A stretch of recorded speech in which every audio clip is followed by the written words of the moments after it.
Hello, good morning students. आज देखो मैं आपको जो 5th चैप्टर है प्लांट वाटर रिलेशन ये स्टार्ट करा रही हूँ।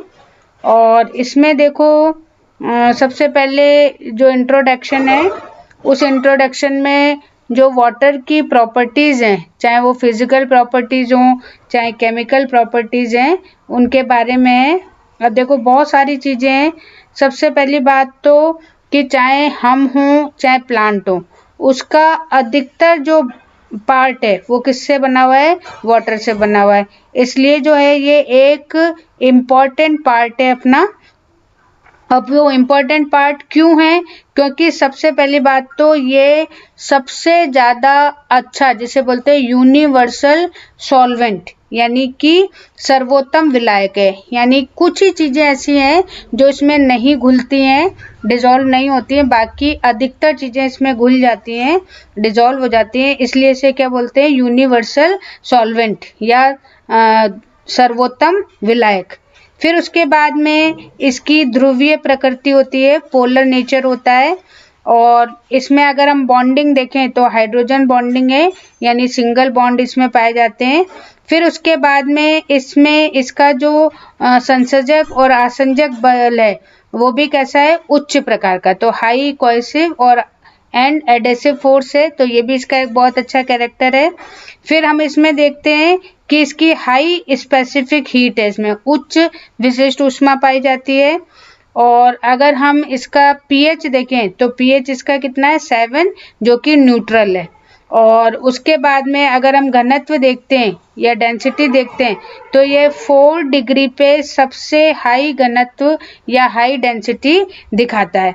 फिर उसके बाद में आप ये देखो कि ये आपको तीनों चीज़ों में मिलेगा, यानी कि ये आपको गैस भी मिलेगा, आपको सॉलिड भी मिलेगा, आपको लिक्विड भी मिलेगा, तो तीनों स्टेज में ये आपको मिलता है। फिर उसके बाद में इसका परवैद्युत स्थिरांक भी क्या होता है? बहुत इम्पोर्टेंट इसका कैरेक्टर है। तो ये जो कैरेक्टर हैं, इन कैरेक्टर के कारण जो है, चाहे प्लांट हो चाहे एनिमल हो, उसकी सभी प्रोसेस, चाहे वो फिजिकल प्रोसेस हो चाहे वो केमिकल प्रोसेस हैं, बहुत अच्छी तरीके से होती हैं। फिर उसमें देखो अगर हम प्लांट की बात कर रहे हैं तो प्लांट में सेल्स हैं, और सेल्स इनकी क्या है? एक स्ट्रक्चरल और फंक्शनल यूनिट है, संरचनात्मक और क्रियात्मक इकाई है। और उसके अंदर क्या होता है? जीव द्रव्य प्रोटोप्लाज्म होता है। और ये मान के चलिए 70 से 80% वो किसका बना होता है? वाटर का होता है।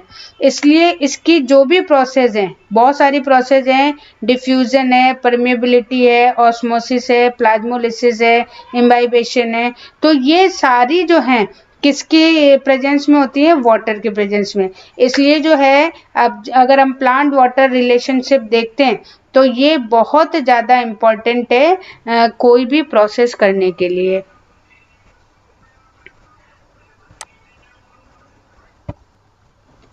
अब देखो अपन इसमें सबसे पहले स्टार्ट कर रहे हैं डिफ्यूजन या विसरण।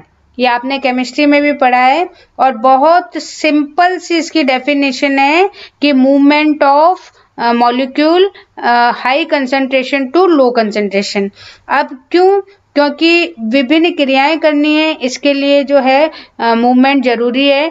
और ये मूवमेंट किसका होगा? वाटर मॉलिक्यूल्स का। तो यहाँ पे सबसे पहले आपको ये ध्यान रखना है।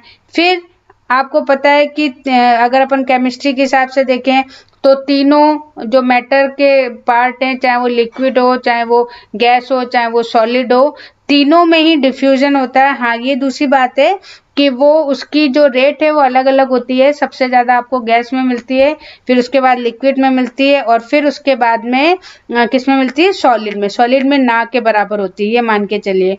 ठीक है, तो कुछ एग्जाम्पल आपने छोटी क्लासेस में पढ़े भी हैं।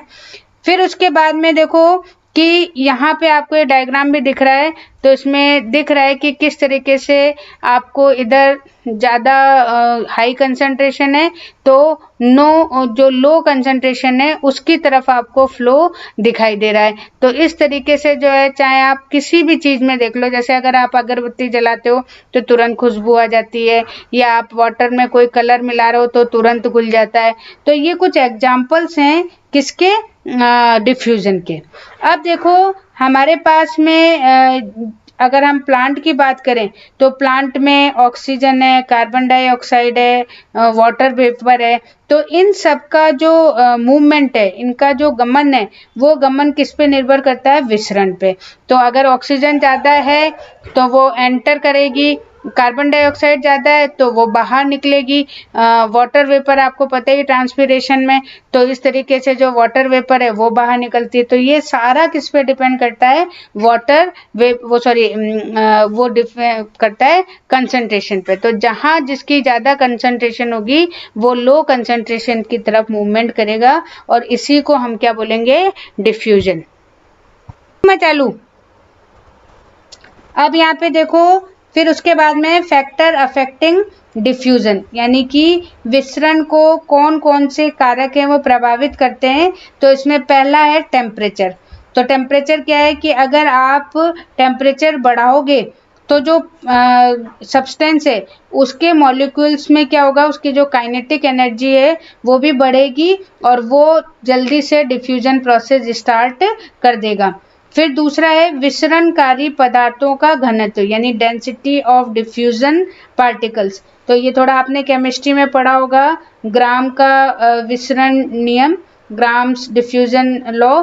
तो उनके अनुसार क्या है कि अगर मान लीजिए इसकी रेट ऑफ डिफ्यूजन है तो वो इन्वर्सली प्रोपोर्शनल होती है किसके, अंडर रूट ऑफ डी। तो यहाँ पे आपको फॉर्मूला दिया हुआ है बुक में। तो उसके घनत्व के वर्गमूल के व्युत्क्रमानुपाती होती है। अगर अणु बड़े होंगे तो विसरण का दर कम होगा, और अगर अणु का या मॉलिक्यूल का साइज कम होगा, छोटा होगा, तो वो इतना ही करे, ज़्यादा जो है डिफ्यूजन। आपको वैसे भी पता है कि जैसे कोई मोटी चीज़ है तो वो कम मूव करती है, जबकि पतली चीज़ है वो जल्दी मूव कर जाती है। तो यहाँ डेंसिटी से ये क्या चलेगा, उल्टा। डेंसिटी ज़्यादा तो इसकी रेट कम, और डेंसिटी कम तो इसकी रेट ज़्यादा। तो इस तरीके से होता है। फिर इसीलिए जो है अगर हम देखते हैं तो सबसे ज़्यादा डिफ्यूजन गैस में, फिर द्रव में, और सबसे कम किस में होती है, ठोस में। तो ये इसलिए। फिर उसके बाद में जो तीसरा है वो है विसरण दाब की प्रवणता, डिफ्यूजन प्रेशर ग्रेडियंट। अब यहाँ पे क्या है कि जैसे मान लीजिए कि जो विसरण दाब है वो निम्न मतलब उच्च से निम्न की है, यानी लो विसरण दाब हाई विसरण दाब से लो विसरण दाब की तरफ मूवमेंट होता है। तो ये कहीं कोई दिक्कत नहीं है, लेकिन कभी कभी जो है कुछ स्थिति में ये इक्वल भी हो जाता है। तो अब ये इक्वल कब होता है, एक तो ग्रेडियंट पे, लेकिन अगर अपोजिट है तो वो किस में, डिस्टेंस में। अगर दूरी ज़्यादा है तो फिर वो काम क्या हो जाएगा, उल्टा हो जाएगा। अगर दूरी कम है तब तो रेट बढ़ेगी, और अगर दूरी ज़्यादा होगी तो रेट क्या हो जाएगी, कम हो जाएगी। तो ये यहाँ पे कुछ आपके दे रखे हैं फैक्टर्स जो कि डिफ्यूजन को प्रभावित करते हैं। अब देखो नेक्स्ट है पारगम्यता या परमेबिलिटी। तो ये क्या चीज़ है कि ये एक तरीके की परमिशन है कि हम कैसे भी किसी चीज़ का मूवमेंट कैसे करते हैं। और क्योंकि अब हम यहाँ पे प्लांट की बात कर रहे हैं, इसलिए प्लांट आपको पता है कि प्लांट में जो है प्लाज्मा मेम्ब्रेन होती है, या सेल मेम्ब्रेन होती है, सेल वॉल होती है। तो उसी अकॉर्डिंग जो है जो किसी भी सब्सटेंस के मॉलिक्यूल है वो किस आधार पर एंटर करेंगे या नहीं करेंगे, तो ये चीज़ क्या कहलाती है, परमेबिलिटी। अब देखो जो परमेबिलिटी है वो किस पे डिपेंड करती है, जो प्लांट के अंदर मेम्ब्रेन्स होती हैं उनके बेस पे यहाँ पे होती है। तो अपन ने 3 तरीके से परमेबिलिटी को डिवाइड किया गया है, किसके, मेम्ब्रेन्स के अकॉर्डिंग, परमेबल, सेमी परमेबल और सेलेक्टिव परमेबल। तो सबसे पहले जैसे मान लीजिए जो परमेबल है यानी पारगम्य है, सेमी परमेबल मतलब अर्ध, और सेलेक्टिव परमेबल क्या होती है, चयनात्मक। तो इस तरीके से हमने मेम्ब्रेन के आधार पे इसको रखा हुआ है। अब जैसे मान लीजिए कि अगर सेलुलोज है, क्योंकि आपको पता है सेल वॉल बना हुआ है, तो सेलुलोज जो है वो एक तरीके की पारगम्य झिल्ली है, यानी कि जो सेल वॉल या कोशिका भित्ति होती है वो क्या होती है, पारगम्य होती है, क्योंकि इसमें कोई ज़्यादा फर्क नहीं पड़ती है। फिर वहाँ पे अर्ध पारगम्य है या जिसको अपन सेमी परमेबल कहते हैं, तो वो जरूरी नहीं है कि सभी जो है उनको अंदर आने और जाने दें। तो जैसे मान लीजिए कि कॉपर फेरोसाइनाइड, ये एग्जाम्पल पहले भी आ चुके हैं कि इसमें कॉपर फेरोसाइनाइड मेम्ब्रेन है, कोलेडियन मेम्ब्रेन है, ये बेस्ट एग्जाम्पल है किसके, सेमी परमेबल के, जो कि सॉल्वेंट के अणुओं को भी दूसरी तरफ जाने नहीं देते। फिर उसके बाद में तीसरी चयनात्मक या सेलेक्टिव पारगम्य, तो ये क्या करती है कि विलायक यानी सॉल्वेंट के साथ कुछ जो है विलय को या सॉल्यूट्स को पार जाने देती है। और इसमें अपने पास में बेस्ट एग्जांपल है सेल मेम्ब्रेन है, टोनोप्लास्ट क्या होती है, जो वैक्यूल होती है उसके चारों तरफ जो मेम्ब्रेन होती है उसे हम क्या बोलते हैं, टोनोप्लास्ट। तो इस तरीके से जो है अपन परमेबिलिटी को यहाँ पर जो है समझाते हैं। अब देखो बीच में इसमें एक टॉपिक रह गया था, importance of simple diffusion in plants. तो कहाँ कहाँ होता है, तो जैसे मान लीजिए कि सबसे ज़्यादा गैस एक्सचेंज में, कि ऑक्सीजन अंदर एंटर करती है, बाहर अगर हाई कंसंट्रेशन में। फिर उसके बाद में कार्बन डाइऑक्साइड जो है एक्सक्रीशन है, इसलिए बाहर निकलती है। फिर उसके बाद में और भी जैसे फूड है उसको लेने के लिए, या फिर अब्जॉर्प्शन वगैरह हो रहा है, ऑस्मोसिस है, एब्जॉर्प्शन है, तो उनमें सब में जो है ये यहाँ पर काम में आती है। तो ये कुछ यहाँ पे इसकी इम्पोर्टेंस है।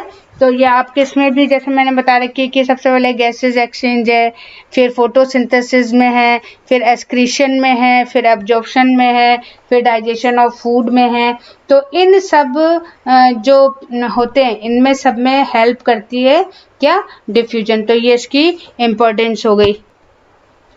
अब देखो नेक्स्ट स्टार्ट कर रही हूँ मैं ऑस्मोसिस। तो ऑस्मोसिस क्या है कि जब वाटर मॉलिक्यूल जो है मूव करेंगे, और ये जो ऑस्मोसिस है इसकी डिस्कवरी की थी खोज एबे नॉलेट ने।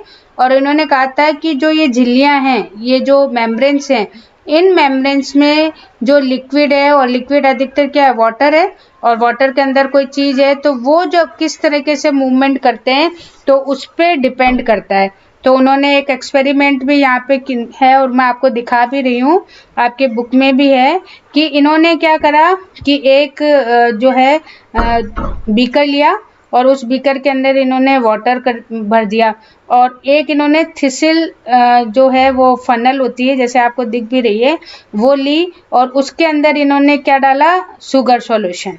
और इन दोनों को जो है किससे बंधा हुआ है, पर्चमेंट झिल्ली, जो कि एक तरह की क्या होती है, सेमी परमेबल मेम्ब्रेन होती है। अब इन्होंने रखा तो पहले स्टार्टिंग में देख लिया कि भाई शुगर सॉल्यूशन का क्या लेवल है, और फिर कुछ समय बाद देखा तो इसमें जो सेकंड आपको डायग्राम दिख रहा है तो उसमें आपको दिख रहा है कि शुगर सॉल्यूशन बहुत ऊपर चला गया। इसका मतलब क्या है कि जो वाटर मॉलिक्यूल्स हैं उनकी कंसंट्रेशन बाहर ज़्यादा थी, अंदर कम थी, तो वो आसानी से इसके अंदर मूव कर गए। तो ये जो चीज़ कहलाती है, इससे अपने को पता लगता है कि किस तरह से जो वाटर है या जो भी चीज़ है वो सेल के अंदर या सेमी परमेबल मेम्ब्रेन में एंटर करती है। अब देखो मैं आपको टाइप्स बता रही हूँ इसके ऑस्मोसिस के, तो या परासरण के। तो दो तरीके से परासरण होता है, एक तो होता है अंतः परासरण और एक होता है बाह्य परासरण। तो अंतः परासरण क्या होता है कि जब कोई भी सेल के अंदर या कोशिका के अंदर जल प्रवेश करता है, जल के अणु अंदर जाते हैं, तो उसे अपन क्या बोलते हैं, अंतः परासरण या एंडो ऑस्मोसिस। जैसे आपको यहाँ पे एक एग्जांपल दे रखा है कि जो रेजिन होती है, किशमिश, उन किशमिश को अगर हम पानी में डिजोल्व करते हैं, मतलब रखते हैं, तो थोड़ी देर बाद वो क्या हो जाती है, फूल जाती है, क्योंकि इसमें वाटर अंदर की तरफ एंटर करता है। तो इसे तो हम बोलते हैं एंडोऑस्मोसिस। और जो दूसरा वाला है जिसे हम एक्सोऑस्मोसिस है, तो उसमें आपको दिख रहा है कि ग्रेप्स हैं, अंगूर हैं, और वो अंगूर को अपन ने किस में रखा है, नमक के पानी में रख सकते हो या आप शुगर सॉल्यूशन में रखते हो, किसी में भी रख सकते हो। तो थोड़ी देर बाद वो क्या हो जाएंगे, सिकुड़ जाएंगे। तो क्यों, क्योंकि उनके अंदर जो वाटर है वो बाहर निकल जाता है। तो इस प्रोसेस को अपन क्या बोलते हैं, एक्सोऑस्मोसिस। तो एंडोऑस्मोसिस और एक्सो जब भी आता है, हालांकि अभी आपको और भी कई चीजें हैं जो इससे रिलेटेड है, लेकिन अभी आपको यही चीज ध्यान रखनी है कि अगर टाइप्स ऑफ ऑस्मोसिस पूछे तो जब सेल के अंदर सॉल्यूशन से वाटर एंटर करता है तो उसे बोलते हैं एंडोऑस्मोसिस। उसका बेस्ट एग्जांपल है किशमिश का फूलना। और जो एक्सोऑस्मोसिस है उसमें वाटर सेल से बाहर जाता है जिससे कि सेल सिकुड़ जाती है, तो उसे हम क्या बोलते हैं, एक्सोऑस्मोसिस। और उसका एग्जांपल है कि जो ग्रेप्स होते हैं, जो अंगूर होते हैं, उनको हम चीनी या नमक के विलयन में रखते हैं तो वो क्या हो जाते हैं, सिकुड़ जाते हैं। तो इस तरीके से आपको इसका ध्यान रखना है। अब है इम्पोर्टेंस ऑफ ऑस्मोसिस कि इसका ऑस्मोसिस का प्लांट में क्या है।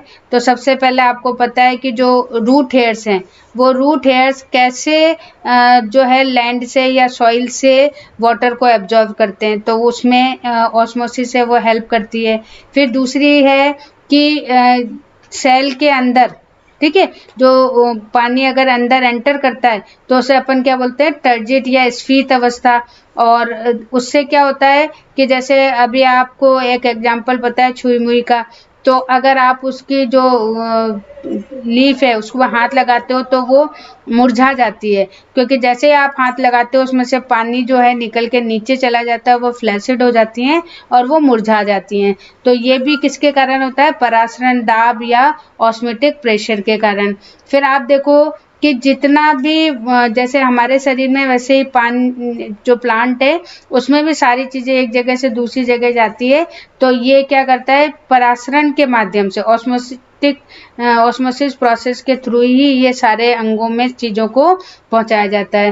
फिर एक बहुत इंपॉर्टेंट है रंध्रों का खुलना और बंद होना, स्टोमेटा का ओपन और क्लोज्ड होना। तो ये भी जो है ऑस्मोटिक प्रेशर पे डिपेंड करता है। फिर उसके बाद में है कि जो कुछ प्लांट्स है उसमें फ्रीजिंग हो जाता है या डेसिकेशन हो जाता है, तो उसके प्रति भी जो है ये प्रेशर उसको रखता है। जैसे मान लीजिए कि काफ़ी कम प्रेशर हो गया, तो क्या, जैसे मान लीजिए कभी अपने को लगता है कि आज फॉग होने वाला है कि तो क्या होता है कि पानी दे दिया जाता है प्लांट में ताकि वो जले नहीं। तो ये परासरण दाब होने के कारण जो है वो पानी को एंटर नहीं होने देते हैं। फिर उसके बाद में फॉर्मेशन, जो फल है या बीज है उनके जो डिस्पर्सल है उसमें भी जो है ये बहुत ज़्यादा हेल्प करता है। तो बहुत सारी चीज़ें हैं जिसके कारण जो है ये ऑस्मोसिस प्रोसेस प्लांट के लिए इम्पॉर्टेंट होती है। तो आज अपना ये कंप्लीट हो गया। फिर इसमें थोड़ी थोड़ी चीज़ें तो ये मान के चलिए कि हो सकता है कि स्कूल खुल जाए तो मैं सोची हूँ कि ये इस वाले यूनिट का थोड़ा सा आपको रिविज़न करवा दूँ। ठीक है, ओके, थैंक यू।